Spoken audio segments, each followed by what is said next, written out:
طور پر یہ بات ہماری آج زیر گفتگو ہوگی کہ اہل حق، اہل سنت والجماعت کفار کی مشابہت اختیار کرنے اور ان کی روش پر، ان کے طریقے پر چلنے سے تحذیر کرتے ہیں، ڈراتے ہیں، منع کرتے ہیں۔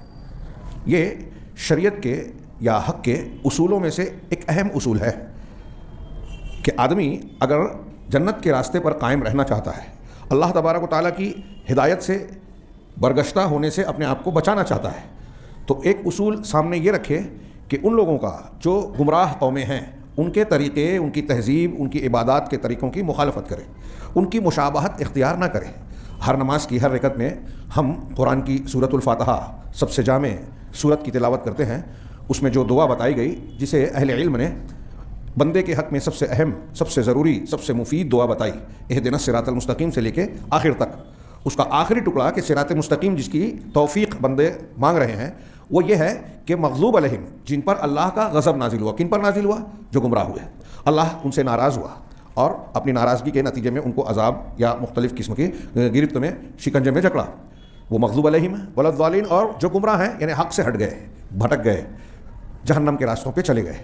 مغضوب علیہم اور ضالین کے راستے سے بچا، اس کا مطلب جو صراط مستقیم ہے، جو ان لوگوں کا راستہ ہے جو اللہ کے انعام یافتہ ہیں، صراط الذین انعمت علیہم، ان سے ہٹا ہوا راستہ ان کا ہے جو مغضوب علیہم اور ضالین ہے۔ اہل علم نے تفسیر میں کہا کہ مغضوب علیہم کی ایک واضح مثال، بہت کھلی ہوئی مثال یہود ہے، اور ضالین کی مثال نصارہ ہے۔ یہود کی کھلی ہوئی نمایاں گمراہی یہ تھی کہ علم کے ہوتے ہوئے وہ حق کو قبول نہیں کرتے تھے، اور نصارہ کی گمراہی کی بنیاد یہ تھی کہ وہ علم کی نہ ہونے کی وجہ سے، جہالت کی بنیاد پر گمراہیوں کا شکار تھے۔ اب جو بھی علم ہو کر مخالفت حق کرے یا جہالت کی بنیاد پر غلط راستے پہ چلے، وہ مغضوب علیہم اور ضالین کے راستے پر ہے۔ اور آج دیکھ لیجئے کہ جتنے اہل بدعت ہیں، جتنے فلاسفہ، متکلمین، صوفیہ اور دوسرے گمراہ فرقے ہیں، جن کی کوئی بھی گمراہی ہے وہ ان دو میں سے کسی ایک کی وجہ سے نظر آئے گی، علم ہوتے ہوئے مخالفت کرنا یا جہالت کی بنیاد پر نئے نئے طریقے اور شریعت کے خلاف کوئی دوسرے راستے کو اختیار کرنا۔ علامہ ابن تیمیہ نے اس اصول کی بنیاد پر ایک مستقل کتاب لکھی ہے۔ میں ایسا مانتا ہوں کہ ہندوستان میں بسنے والے ہر مسلمان کو وہ پڑھنا چاہیے، اقتداء الصراط المستقیم فی مخالفت اصحاب الجحیم، کہ صراط مستقیم کا تقاضا ہے کہ اصحاب جحیم جو جہنمی ہیں، گمراہ فرقے یا قومیں ہیں، ان کے راستے کی مخالفت کی جائے، ان کی مخالفت میں جو ہے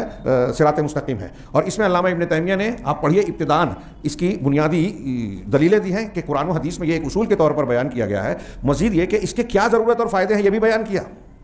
کیوں ضروری ہے کہ ان کی مخالفت کی جائے۔ اسلام کے تشخص کی، اسلام کی شناخت، آپ مسلمان ہیں، ہمارا اسلام زندہ رہے، ہماری اسلامی شخصیت برقرار رہے، اس کے لیے ضروری ہے کہ دوسروں کی مخالفت کی جائے۔